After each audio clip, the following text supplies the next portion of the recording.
সরকারি জমি দখলমুক্ত করতে এবার উদ্যোগী হল কুমারগ্রাম ব্লক প্রশাসন। সম্প্রতি রাজ্যের মুখ্যমন্ত্রী মমতা বন্দ্যোপাধ্যায়ের নির্দেশের পর শহর অঞ্চলগুলিতে শুরু হয়েছিল ফুটপাত দখলমুক্ত করা এবং সরকারি জমি দখলমুক্ত করার কাজ। এবার মুখ্যমন্ত্রীর পথে হাঁটছে কুমারগ্রাম ব্লক প্রশাসন। ব্যবসায়ীদের সাথে মঙ্গলবার বৈঠক করল আধিকারিকরা এবং জনপ্রতিনিধিরা। উল্লেখ্য, কুমারগ্রাম ব্লকের বিভিন্ন জায়গার পাশাপাশি কুমারগ্রাম ব্লকের 12 এলাকার বিভিন্ন জায়গায় নতুন করে সরকারি জমির উপর অবৈধ নির্মাণ লক্ষ্য করা যাচ্ছে।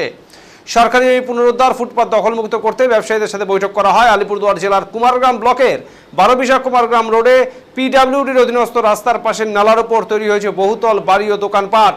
বুদ্ধিজীবীরা বলছেন, ফুটপাত এবং সরকারি জমি দখলমুক্ত করাতে সাধারণ মানুষের অনেক উপকৃত হয়েছেন। গ্রামাঞ্চলেও একাধিক সরকারি জমি দখলমুক্ত করার উদ্যোগ নিয়েছে প্রশাসন। এই উদ্যোগকে সাধুবাদ জানান সকলেই। এই প্রসঙ্গে কুমারগ্রাম পঞ্চায়েত সমিতির সহকারী সভাপতি জয়প্রকাশ বর্মন কি জানিয়েছেন শুনবো।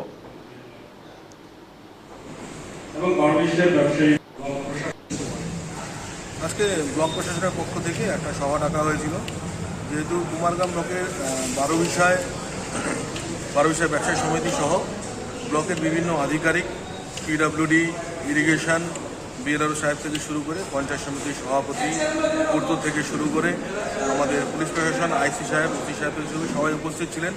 আপনারা জানেন যে আমাদের রাজ্যের মুখ্যমন্ত্রী মাননীয় মমতা ব্যানার্জি একটি নির্দেশ দিয়েছেন যে যেখানেই সরকারি জমি অবৈধভাবে কবজা করে রেখেছে বা অবৈধ নির্মাণ রয়েছে সেগুলো সরানোর জন্য মানুষের স্বার্থে বাজার হাটে যেখানে পার্কিংয়ের অসুবিধা হচ্ছে বা নিকাশি নালার অসুবিধা হচ্ছে সেগুলো সরানোর জন্য একটা আদেশ হয়েছে। সেই মর্মেই আজকে এই ব্লক প্রশাসনের পক্ষ থেকে একটা নির্দেশিকা দেওয়া হয়েছিল যে সবাই মিলে আলোচনা করে কথা বলে যেহেতু ব্যবসায়ীরা রয়েছে তাদের ব্যবসার যেন ক্ষতি না হয়, সরকারি যে জমি তারা অধিগ্রহণ করে রেখেছেন অবৈধভাবে সেটাও যেন তারা নিজে আপোষে ছেড়ে দেন, তার জন্য একটা আলোচনা সভা।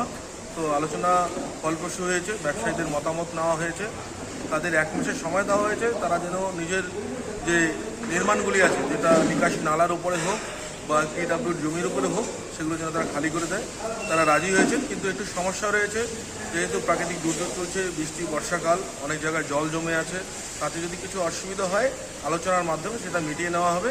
কিন্তু সবার কাছে একটাই অনুরোধ, যারাই আপনারা আছেন পিডব্লিউডি জমিতে অধিগ্রহণ করে আছেন বা ফুটপাতে নিজের দোকান এক্সটেনশন করে অধিগ্রহণ করে আছেন, তারা যেন নিজের সেই অধিগ্রহিত জায়গাটা, সরকারি জায়গাটা ছেড়ে দেয়, সেটার জন্য অনুরোধ করতে। মূলত কোন কোন এলাকার